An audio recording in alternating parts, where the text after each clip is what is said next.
Houston, and his dad coached in the NFL. And I found his draft stuff fantastic and how accurate it was. And I'm like, I got to bring this guy on the show. I'm always looking for people that can elevate the show. Lance really knows his stuff, He's been covering the draft for 20 years. The NFL Network finally found him, and now he works over there. He's joining us now live, Lance Zierlein. All right, let's start with this. I'll just say it. I trust my eyes. Zach Wilson looks skinny.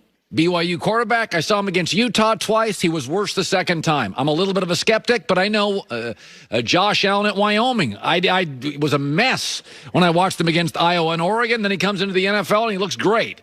So give me the book on Zach Wilson. Like him, not. What are your eyes? What does your experience tells you?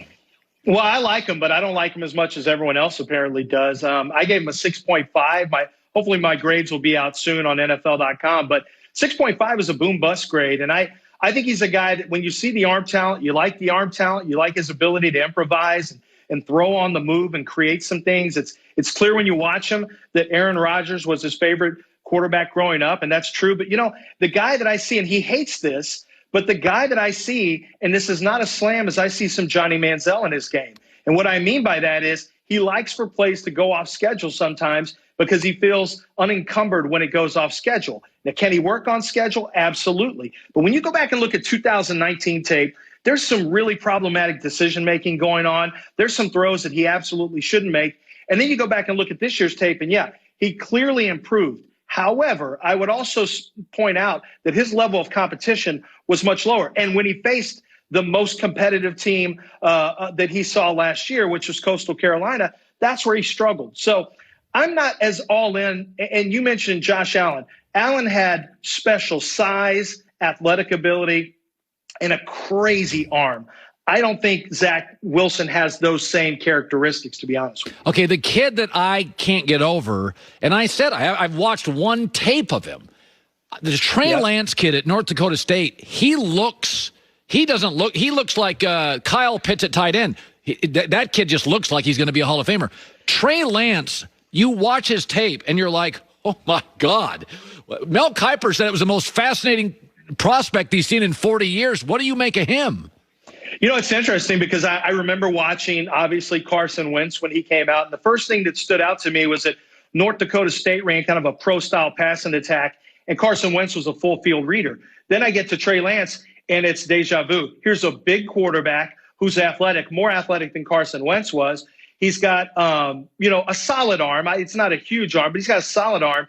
But I'm telling you what now, his size and athletic talent gives them a chance to do some things, whoever picks him up. And I think he's a perfect scheme fit for Kyle Shanahan, like something that, San Francisco does, because that's what I see him doing with North Dakota State. But let me tell you what's really impressive about him, Colin. They ask him to set his own protections. There are seniors in college football that don't get that opportunity. They demand it at North Dakota State. They demand that he looks at personnel groupings of the opponents, blitz packages, 2-minute drills, red zones. By the time that he gets to his Friday cut-ups that he has to create, he's as prepared as any NFL quarterback is for their competition. Now you throw in the physical traits that you talked about. That's why he's the most intriguing quarterback, frankly, in this entire draft. Okay, so let's talk Philadelphia. Last year they took Jalen Hurts second round, and I'm hearing stories now all of a sudden Philadelphia is going to go get another quarterback, and my takeaway is timeout. So you're telling me your second pick last year, you had a lot of needs. Right. You don't think he's a franchise guy? You're not going to give him like 10 starts?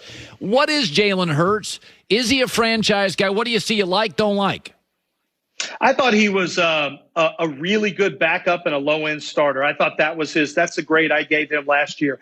My guess is you're going to see something similar from the Eagles now when they take a look at it. But what they have to decide now, because Doug Peterson, the guy who pulled him out of a game, is no longer there. So now they have to figure out, do we take one more year and determine what and who Jalen Hurts is as a quarterback, which realistically you should do since he was a second-round quarterback and you liked him enough to take him behind a quarterback that you already had in place.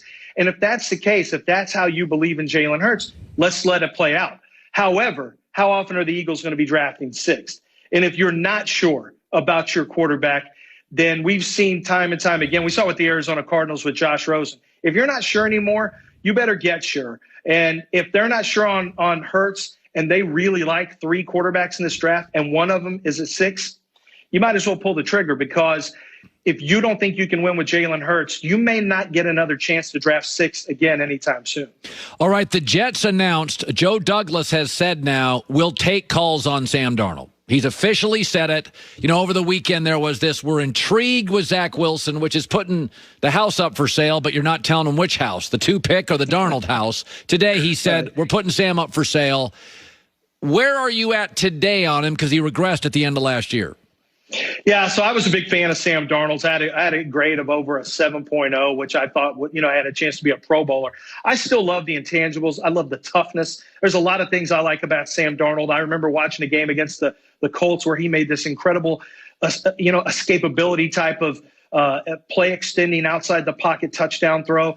But the fact is, I don't know who Sam Darnold is anymore. He hasn't had great protection. He hasn't had wide receivers to throw to. That hasn't been his fault. But if he's been impacted by that, if he's not going to be the same quarterback he was coming out, that's a big problem. And you may not get that back out of him. Can he continue to look down the field and find guys when there's a little bit of pressure? I was here in Houston when David Carr was here, and David Carr left a much different quarterback than he came in. And that's my concern right now, Colin, with Sam Darnold. I'm still on board with Sam Darnold as a guy you don't want to give up on just yet, at least for another team. But I can't sit here and tell you with a lot of confidence that he's the same guy I thought he was when he came in. Finally, J.J. Watt. I still think he's a good player.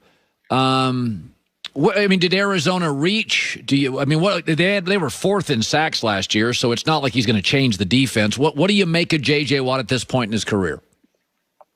I think J.J. is a guy who will bring a level of energy to the locker room. He'll bring an energy on the field, and he's going to be somebody that the fans absolutely love. He's here for everything. He loves being a star. He loves interacting with fans.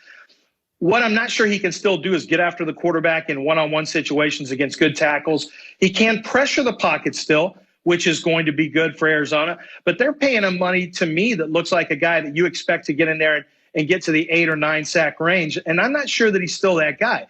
But for Arizona, if they can just if they can pressure the pocket with JJ and become a little disruptive with their run defense as well, that might be all they're looking for. It's just a 2-year commitment. And I do think he's great for the culture in Arizona as well. By the way, one more question, a Houston question. You have great contacts there.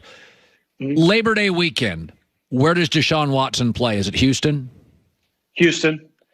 There's so much money that's owed to him. Is he going to give back the $27 million they gave him to be their quarterback with the next contract? They're going to take a cap hit when they lose Deshaun Watson. Are people going to be able to give them fair value for a player of that talent? And when you look at the money they've already given him as a signing bonus, is anyone going to kick back money for that? No, I think Nick Caserio is dead serious about playing hardball with Deshaun Watson, and I don't think the Texans blink first.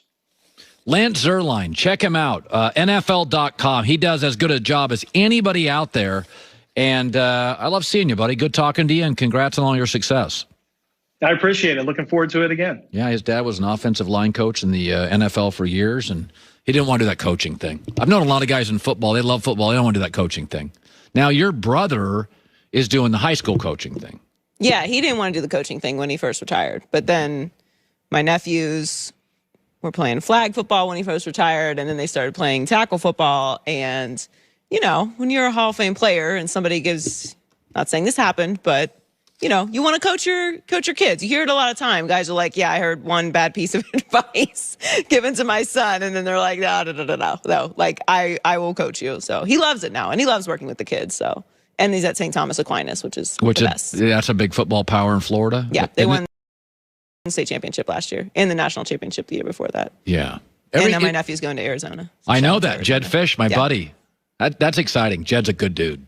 It actually made me feel cool. Every once in a while, I get like a cool auntie note. Because when he committed to Arizona, I was like, oh, we just had your coach on. We just had Jeff Fish on like 2 days ago. And he was like, yeah, he told me he was on your show. Now, what position does your... He plays safety. Good. And then his younger brother, Mason, plays tight end. Now, what year's he in? He's going to be a senior next year. Okay, so he'll get recruited. He's getting recruited everywhere. God, what a feeling that would be to be recruited. Wouldn't it? It's fun. It's cool. I got recruited for track and soccer. Did you really? Yeah. And like people give you bags